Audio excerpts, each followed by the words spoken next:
NDTV Bharat news channel के पत्रकार सोहेब सलमानी ने बताया कि डॉक्टर जेएस चौहान ने बताया है कि कोरोना संक्रमण के दैनिक मामलों में अब काफी हद तक कमी आई है, लेकिन इस बीच वायरस के डेल्टा प्लस वेरिएंट ने अलग चिंता पैदा कर दी है। इसे कोरोना का सबसे घातक रूप बताया जा रहा है। महामारी की दूसरी लहर में वायरस के जिस वेरिएंट ने तबाही मचाई उसे डेल्टा नाम दिया गया है और अब जो डेल्टा प्लस वेरिएंट आया है उसे पहले वाले से भी ज्यादा घातक माना जा रहा है। जीनोम सीक्वेंसिंग के जरिए भारत में इस खतरनाक वेरिएंट की मौजूदगी की पुष्टि हुई है। उन्होंने कहा कि अगर कोरोना के नियमों का सख्ती से पालन नहीं किया गया तो आने वाले 1-2 महीने में महामारी की तीसरी लहर राज्य को बुरी तरह प्रभावित कर सकती है। कहा जा रहा है कि तीसरी लहर में मरीजों की संख्या दूसरी लहर के मुकाबले और अधिक हो सकती है। आइए डॉक्टर जेएस चौहान से जानते हैं कि कोरोना के डेल्टा प्लस वेरिएंट से कैसे बचा जा सकता है और क्या नए वेरिएंट पर वैक्सीन प्रभावी है। आइए दिखाते हैं साहिबाबाद से सोहेब सलमानी की ग्राउंड रिपोर्ट। मैं doctor JS Chauhan, director Ambe hospital.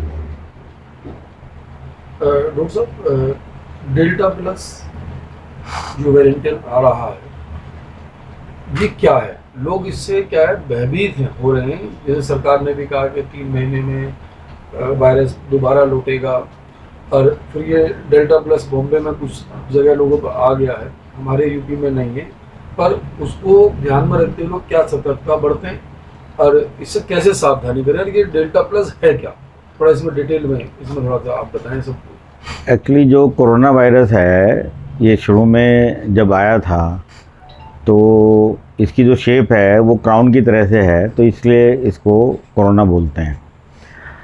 पहले जब फर्स्ट वेव आई थी तो इसका स्वरूप अलग था।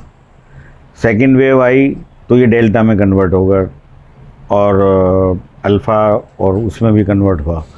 लेकिन अभी क्या है कि सेकंड वेव में क्योंकि अभी वैक्सीनेशन भी शुरू हो गया है और लोगों ने थोड़ा प्रिकॉशन भी लिए और सेकेंड वेव में काफ़ी जान माल का काफ़ी नुकसान हुआ, तो नेचुरल सी बात है कि जो ये वायरस है जब ये देखता है कि मेरा किसी चीज़ का तोड़ आ गया है तो ये अपनी शक्ल बदल देता है, अपना जीनोम बदल देता है। तो इससे क्या होता है कि जो आम मेडिसिन है वो फिर काम नहीं करती और जो टेस्ट हैं वो भी पकड़ाए में नहीं आता है, क्योंकि जो किट बनाई जाती है टेस्टिंग किट वो जो प्रेजेंट वायरस होता है उसी के हिसाब से बनाई जाती है। लेकिन ये डेल्टा प्लस जो है ये एक बहुत ही अपना स्वरूप बदल करके आया है और ये जो पिछले जो डेल्टा था उसके मुकाबले ये बहुत कई गुना ज़्यादा जो है जल्दी फैलने वाला है और उससे ज़्यादा नुकसान करने वाला है। अगर हम लोग जो अपने मूल मंत्र है यानी कि आप हाथ धोना, मास्क पहनना और सोशल डिस्टेंसिंग, ये 3 चीज़ें हमें बहुत ही ज़बरदस्त तरीके से फॉलो करना है। और चौथी चीज़ जो अब चल रही है वो वैक्सीनेशन है, क्योंकि वैक्सीनेशन अगर हो जाएगा 60-70% लोगों में अगर वैक्सीनेशन हो जाएगा तो हम इससे बहुत हद तक बचने में सफल होंगे।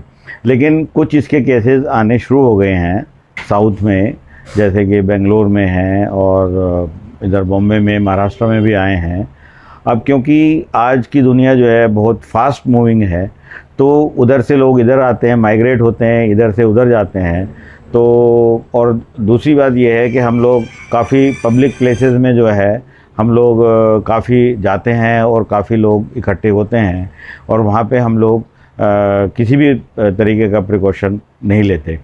तो जब हम प्रिकॉशन नहीं लेंगे और नेचुरली ये अब तो एयरबोर्न इन्फेक्शन हो गया, हवा में इसके कीटाणु हैं तो हमारे सांस के ज़रिए या हमारे मुंह के ज़रिए या जैसे कई चीज़ों पे जो अगर ये गिर जाता है तो हम वहाँ पे टच करते हैं, टच करने के बाद में फिर हम अपना नाक, मुंह वगैरह टच कर लेते हैं, तो ये वायरस जो है आपके शरीर में एंट्री कर जाता है।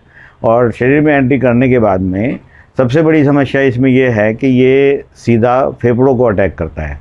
जब फेफड़ों को अटैक करता है तो ये फेफड़ों में ऑक्सीजन की कमी हो जाती है, मनुष्य को सैचुरेशन गिरने लगता है और फेफड़े जो है ये सख्त हो जाते हैं, जिससे कि फेफड़ों की जो एक्सपेंशन पावर है वो कम हो जाती है और ऑक्सीजन और CO2 जो एक्सचेंज होना चाहिए आपस में कि इम्प्योर ब्लड में से CO2 लेकर के और ऑक्सीजन जानी चाहिए प्योर ब्लड में, वो नहीं जाती, जिसकी वजह से ऑक्सीजन लेवल गिर जाता है और हमारे जितने भी बॉडी के पार्ट्स हैं उनमें सब में ऑक्सीजन सप्लाई कम हो जाती है, तो धीरे धीरे वो फेल्योर की तरफ चले जाते हैं।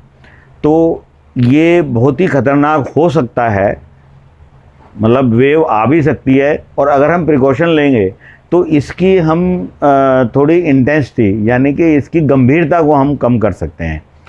जुलाई के एंड में या अगस्त में जो है ये कुछ केसेस ज़रूर बढ़ेंगे, क्योंकि हम आम जनता जो है वो इतना प्रिकॉशन नहीं लेते जितना कि हमें लेना चाहिए। ऑल्दो जो अभी सेकेंड वेव गई है इसमें काफ़ी जैसे जान माल का नुकसान हुआ है, लोग थोड़े सतर्क हैं, लेकिन फिर भी लापरवाही बरतते हैं और बड़ी बड़ी गैदरिंग करते हैं। जहाँ पर पे एक आदमी अगर है तो वो हज़ारों में फैला देता है, हज़ारों फिर लाखों में फैलाते हैं। तो ये बहुत ही गंभीरता का विषय है और इसे हमें बहुत ही गंभीर तरीके से लेना चाहिए कि अगर हमें आगे अपना जान माल का नुकसान रोकना है, क्योंकि पहली और दूसरी वेव में इतना नुकसान हो चुका है कि आम जनता और ख़ासकर जो छोटा तबका है वो बेचारा रोजी रोटी से भी मोहताज है। बड़े लोगों का तो कुछ नहीं है, उसमें तो थोड़ा बहुत जो है अपना उनके पास बैंक बैलेंस है तो वो अपना कर लेते हैं, लेकिन क्योंकि भारत एक बहुत ही मतलब गरीब देश है कि जिसमें कि हमारे 50% 60% लोग जो है वो बेचारे रोज़ कमाते हैं और रोज़ खाते हैं। तो इसलिए बहुत ही ज़रूरी है कि हम इस डेल्टा प्लस को किसी ना किसी तरीके से रोकने में सक्षम हो। और सबसे बड़ी चीज़ है कि जो गवर्नमेंट वैक्सीनेशन पे जो जितना जोर दे रही है और जो आम पब्लिक में इसके बारे में जो भय है कि भाई वैक्सीनेशन से ये हो जाएगा वो हो जाएगा, ऐसा कुछ नहीं है। अगर 1 करोड़ आदमियों में से एक को अगर हो गया कोई कॉम्प्लिकेशन तो इट हार्डली मैटर्स। इसलिए वैक्सीन ज़रूर लेनी चाहिए, तभी हम इस डेल्टा प्लस को अभी आज के डेट में 17-18 करोड़ लोग प्रभावित हैं इससे, जिसमें से करीब 1600-1700 करोड़ मतलब लोग ठीक हो चुके भी हैं। अपने हिंदुस्तान में भी करीब 4-5 करोड़ लोग इससे इफ़ेक्टेड हुए हैं और 4-5 लाख डेथ भी हो चुकी हैं। तो ऑल्दो अभी जो सेकेंड वेव पूरी तरह से ख़त्म नहीं हुई है, लेकिन फिर भी हम लोग केयरलेस अगर हो गए तो ये जो वायरस ने जो अपना प्लस जो स्वरूप बदल दिया है, जो कि डेल्टा प्लस के नाम से जाना जा रहा है, तो इसको रोकने के लिए हमें बहुत ही ज़्यादा सतर्कता और बहुत ही ज़्यादा सावधानियाँ की ज़रूरत है।